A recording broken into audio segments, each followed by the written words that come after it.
Iti kong magaling. Inaanyayahan ko ang lahat na tumayo para sa panalangin. Amen. Magandang araw sa ating lahat. Kumusta kayo? Mabuti naman at maayos ang kalagayan ng lahat. Ngayon ay may liban ba sa inyo ngayong araw? Magaling at nandito lahat at walang liban. Ngayon ay inaanyayahan ko naman ang lahat muli na tumayo para sa ating icebreaker. Gusto nyo ba yon? Mabuti naman. Ngayon, ang gagawin ninyo ay manunood muna kung anong gagawin ko at gagayahin ninyo pagkatapos. Maliwanag ba? Mabuti. Ganito. I've got spirit in my head and it's keeping me alive. Keeping me alive. Keeping me alive. I've got spirit in my head and it's keeping me alive. Jesus, keeping me alive. Na na na na na na na na na na na na na na na na na hey na na na na na na na na na na. Ngayon, gayahin niyo naman ako. I've got spirit in my body and it's keeping me alive. Keeping me alive. Keeping me alive. I've got spirit in my body and keeping me alive. Jesus, keeping me alive. Na na na na na na na na na na na na na na na na na na hey na na na na na na na na na na na. Napakagaling ng lahat at nakita ko ang inyong partisipasyon. Ngayon ay maaari na kayong umupo at ayusin na yung pagkakaupo, yung mga upuan at pulutin yung mga basurang nakakalat sa sahig upang magkaroon tayo ng mas komportableng paligid dito sa ating silid. Ayan, maayos na. Ngayon ay magbabalik tanaw naman tayo tungkol sa kung ano ang pinalakay natin noong nakarang araw na aalala niyo pa ba yung pinalakay natin noong nakarang araw? Magaling, sige. Ano yung tinalakay natin noong nakarang araw? Tama! Tinalakay natin ang tungkol sa pabula. Ano ba yung pabula? Magaling! Ang pabula, ito ay isang kwento ng mga hayop, bagay o halaman o yung mga bagay na walang buhay na pinagagalaw sa isang kwento na parang mga tao. Anong halimbawa ng pabula ang tinalakay natin noong nakarang araw? Napakahusay! Tinalakay natin ang pabula, ang pasaway na palaka. Ano ba ang mayroon sa ang pasaway na palaka? Tumpak ang iyong sagot. Ang mayroon sa ang pasaway na palaka ay isang batang palaka na hindi sumusunod sa kanyang ina, kaya nalungkot ang kanyang ina. Ano yung natutuhan ninyo sa kwentong inyong napakinggan at napanood noong nakarang araw? Napaka-komprehensibo ng iyong sagot. Ayon sa kanya ay natutuhan niya na dapat ay sumunod tayo sa magulang natin at gamitin natin ang lahat ng parte ng ating katawan sa kung ano ang mga gamit talaga nito. Halimbawa, yung mata natin ay gagamitin natin maghanap ng mga bagay na hinahanap natin. Ngayon ay nakikita ko at batid kong naunawaan nyo na yung nakaraang pagtalakay natin. Kaya ngayon ay magkakaroon tayo ng panibagong paksa na magbibigay sa atin ng panibagong kaalaman na tiyak akong magagamit natin sa ating pang-araw-araw na buhay. Handa na ba ang lahat? Mabuti naman! Okay. Bago tayo tumungo sa ating bagong talakayan, ay magkakaroon muna tayo ng gawain. Ito ay ang pinamagatang hula pick. Hahatiin ko ang klase sa 2 pangkat. Bawat grupo ay makakatanggap ng printed na larawan at makakakita ng 5 kahon na naglalaman ng mga katanungan. Ang inyong gagawin ay hahanapin mula sa larawang aking ibinigay ang eksaktong sagot na tinutukoy sa bawat tanong. Kukuhanan nyo ito ng larawan gamit ang cellphone. Tandaan na kailangang malinaw at tama ang sagot na inyong kukunan. Ang grupong makakakuha ng pinakamaraming tamang sagot sa loob ng itinakdang oras ang siyang mananalo. Maliwanag ba? Magaling! Handa na ba kayo? Okay, simulan na natin. Unang kahon. Ito ay tama. Ito ay rainbow. Sige, pangalawang tanong naman mula sa pangalawang kahon. Tama, ito ay ilaw. Pangatlong tanong naman mula sa pangatlong kahon. Tama, ito ay sombrero. Pang-apat na tanong. Tama, ito ay ang ibon. Panglimang tanong. Tama, ito ay alimango. Lahat ng inyong sagot ay tama. Patunay lamang yan na matalas talaga ang inyong paningin upang malaman ninyo yung mga sagot mula sa larawan. Magaling, ipagpatuloy nyo lang yan. Tapos ninyong sagutan yung gawain ay meron akong mga tanong. Unang tanong, ano ang napansin ninyo sa mga larawan? Diba? Tama, magaling. Talagang matalas ang inyong paningin upang makita ninyo yung mga sagot mula sa larawan. Pagkatapos ninyong sagutan yung gawain, ay meron akong mga katanungan na inyong sasagutin. Handa na ba kayo? Okay, handa na sila. Unang tanong, ano ang napansin ninyo sa mga larawan? Tama, talagang matalas ang inyong paningin upang makita ninyo yung mga sagot mula sa larawan. Pangalawang tanong, madali ba itong sagutin?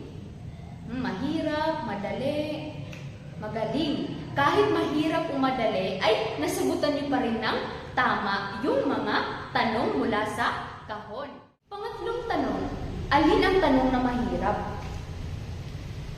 Wow, grabe. Walang tanong na mahirap sa kanila sapagkat nasagutan nila ng tama yung kanilang mga tanong. Magaling talaga, grabe. Matalas talaga ang inyong paningin upang makita niyo talaga yung mga sagot sa mga tanong na aking ibinigay. Pang-apat na tanong, naging mahirap ba o madali yung naging gawain natin? Wow, magaling. Hindi sila nahirapan, yung iba naman nahirapan. Ngunit, sagutan niyo pa rin ng tama. Panglimang tanong, ano ang mahihinuhan ninyo sa ating naging gawain?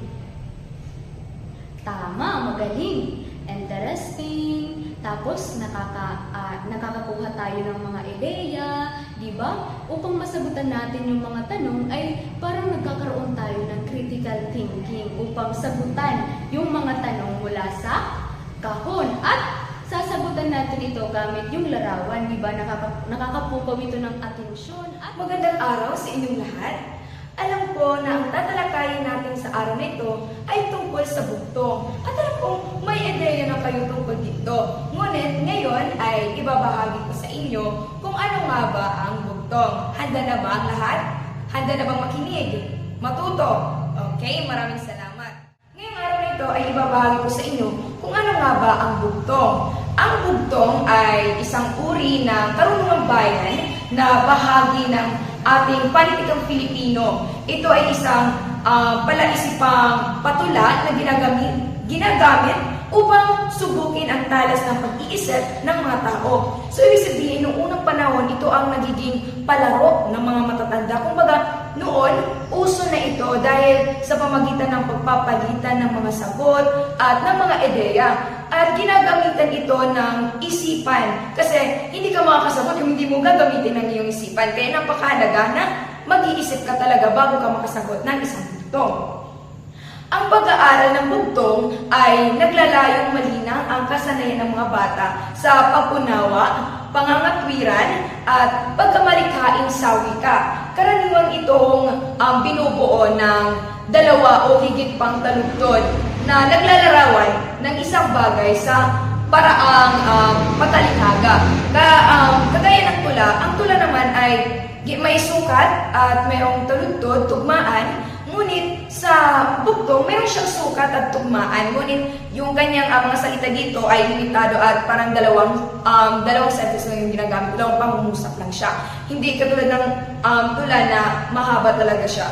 Dito sa bugtong, ginagamitan siya ng sukat at tugma nang sa ganoon ay mas maganda siyang pakinggan at mas naiintindihan siya. Tapos yung parang, di ba, iba yung pakiramdam, yung di ba sa tingin natin, di ba, magbabasa tayo ng isang bugtong tapos magkatugma siya. Parang ang sarap, di ba, pakinggan sa tenga, hindi ba? Hindi ba? Maraming salamat. So nakikinig pa ba?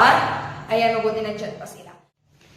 Ngayon ay lubusan na ninyong naunawaan kung anong bugtong. So, para mas maganda at mas malinaw pa inyong kaalaman, may inanda akong mga halimbawa. Dapat kayo ay, ano ulit yun? Sasagot. Dapat ay makipag-cooperate kayo dito, okay? Tatawag ako ng mga mag-aaral na sasagot at sasagutin niyo ito kung ano ang bugtong na ito, okay? Handa na ba? Handa na. Sige nga, ano pa yung number 1? Lumuluha ng walang mata. Lumalakad ng walang paa.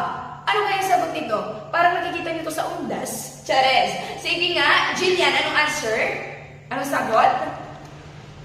Kandila, tama. Kasi nga parang lumalakad siya yung para tas umiiyak din siya, no? Yung parang yung tumutulo, di ba, sa kanya ng kandila. Tama yun, Jillian, magaling ka talaga. Sumunod naman ay hindi halaman, hindi rin tala, ngunit hugis bituin sa dagat nakikita. Di ba kadalasan nakikita natin na bituin sa kalangitan, ngayon naman sa tubig. May bituin ba sa tubig? Okay, sige nga, sino yung gusto sumagot? Okay, Lorraine. Ito ay starfish, magaling. Sumunod naman ay isang prinsesa na punong-puno ng mata. Ano kaya ito? Ano yung prinsesa na marami yung mata, puno-puno yung mata? Ano kaya ito? Okay, Eliza. Pinya, magaling, tama ang iyong kasagutan. Sumunod ang ating bugtong ay may dila, ngunit hindi nagsasalita, kambal at laging magkasama. Palagi silang magkasama. So, ano kaya sa tingin niyo ang sagot? Ano kaya yun? Sige nga, Karil, anong sagot? Ito ay sapatos. Tama, magaling. Sumunod naman ang panghuli. So, dapat hindi kayo mamali dito kasi talagang alam niyo to. Okay? So, ngayon naman ay buhok ni Ada, hindi mabilang-bilang. Ano kaya ito? Pati yung buhok nga, hindi nga mabilang eh. Sige nga, anong sagot dito? Sige nga, anong sagot? Okay, Jersey. Anong sagot? Ulan. Tama, magaling. Ngayon ay lubos na ninyong naunawaan kung ano ang bugtong. Nawa ay isabuhay niyo ito. Ulit yung bugtong. Ito ay ginagamitan ng isipan at ng mga upang malinaw yung kaalaman at ang iyong isipan. Ito ay sa pamamagitan ng mga panitikang Filipino o mga karunungang bayan. Nalaman na natin ang kahulugan ng bugtong. Ngayon, batid kung nalilito kayo kung ano ang pinagkaiba ng bugtong sa palaisipan. Aalamin natin kung ano ang pagkakaiba ng dalawa. Ang bugtong, ito ay maikling palaisipang patula na gumagamit ng matinhagang salita upang hulaan ang tinutukoy na hayop, bagay, tao o pangyayari. Karaniwang itong may tugma at malalim na kahulugan. Halimbawa, isang butil ng palay sakop ang buong bahay. Ito ay tama. Ito ay ilaw. Samantala, ang palaisipan ay isang tanong o suliranin na nangangailangan ng pag-iisip o lohikal na pagsusuri upang masagot ang tanong. Hindi ito laging patula at maaaring nakabatay sa pangangatwiran o laro ng isip. Halimbawa, may tatlong magkakapatid, si ate, bunso, at nena. Kung si ate ay mas matanda kaysa kay nena at si bunso ay mas bata kaysa kay nena, sino ang pinakabata? Si bunso. Magaling! Ngayon, alam na natin ang pagkakaiba ng bugtong sa palaisipan. Ang bugtong at palaisipan ay parehong nagpapatalas ng ating isipan. Ngunit, magkaiba ang kanilang paraan ng pagpapaisip sa tao. Ang bugtong ay gumagamit ito ay maikling palaisipang patula na gumagamit ng matalinhagang salita, samantala ang palaisipan ay karaniwang isang tanong o suliranin na nangangailangan ng lohikal na pagsusuri upang masagot ang tanong. Nauunawaan ba? Magaling! Pagpakan natin ang ating mga sagot. Ngayon naman ay dadako tayo sa ating pangalawang gawain, kung saan tatawagin natin itong holatong. Maaari niyo bang basahin ang panuto sa harapan? Upang mas maintindihan niyo ang panuto, ito ay paipapaliwanag ko. Pamilyar ba kayo sa Pinoy henyo? Dahil ganun na ang ating gagawin. May dalawang representative na pupunta sa harapan at ang kanilang nabunot na tema ay may nakapaloob doon na bugtong na kung saan yun ang kanilang huhulaan. Ngayon naman, kayo ay aming papakating. Bawat pangkat ay mayroong representative. Bawat representative, sila ay maghuhulog ng bola kung saan sa basong na yon ay nakapaloob ang bawat tema. Ngayon naman ay magkakaroon tayo ng panibagong gawain na pinamagatang gomatong. Ito ay tinawag na gomatong sapagkat ang mga mag-aral ay inaasahan na makagawa na ng isang bugtong. Ang klase ay papangkatin sa parehong naunang grupo. Gamit ang AI, mag-generate ng mga litrato o ng isang kahit na anong bagay na inyong maisip o napili ng inyong grupo at pagkatapos ay ibigay ito sa guro. Pagkatapos ay gumawa ng isang malikhaing bugtong na kung saan ang inyong sagot ay ang larawang napili. Sa huli ay ibabahagi sa klase at ipapaliwanag ang naggawang bugtong. At narito ang mga pamantayan.